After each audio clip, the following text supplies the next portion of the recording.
બધી અંદર લઈ લે હવે.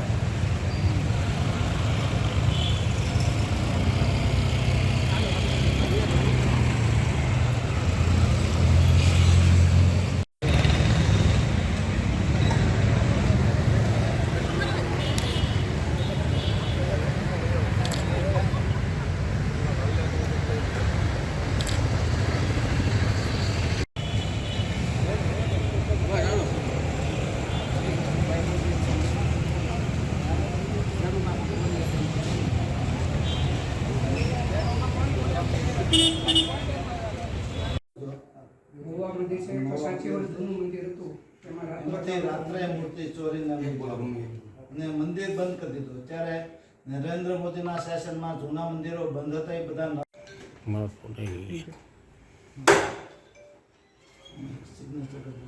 ત્યાં નીચે રજિસ્ટ્રી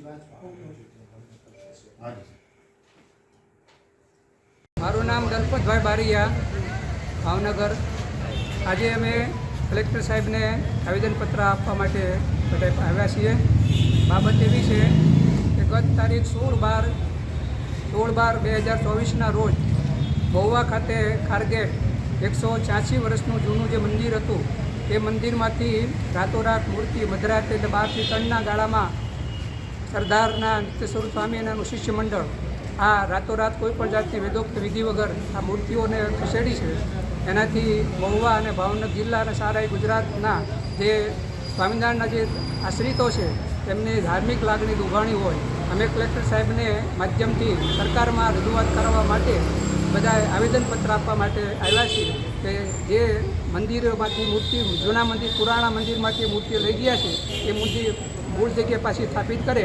અને બીજી વાત એ છે કે એ મંદિરમાંથી લક્ષ્મીનારાયણ ઘનશ્યામ મહારાજ એ મૂર્તિઓ લઈ ગયા છે, પણ એ જ મંદિરની અંદર પાછા શિવલિંગ, ગણપતિ, હનુમાનજીની મૂર્તિઓ અપૂજ્ય અવસ્થામાં છોડીને આ લોકો જતા રહ્યા છે અને એની કોઈ પૂજા થતી નથી. ઉપરથી ધજાઓ ઉતારી લીધી છે મંદિરમાંથી અને મેઇન ગેટ ઉપર એમને દિવાલ સની લીધી છે. એટલે હાવ મંદિર ખંડેર જેવું કરી નાખ્યું છે. અને મંદિર આ બાબતે અમારી લાગણી દુભાણી હોય અને સ્થાનિક લોકોને કોઈ લોકોને વિશ્વાસમાં લીધા વગર આ કૃત્ય એને કરેલું છે. એટલે આ રજૂઆત કરવા માટે સાહેબને આવ્યા છે અને કલેક્ટર સાહેબના માધ્યમથી સરકારમાં આ બાબતે રજૂઆત થાય એવી અમારી લાગણી અને માગણી છે. અસ્તુ. જય સ્વામિનારાયણ.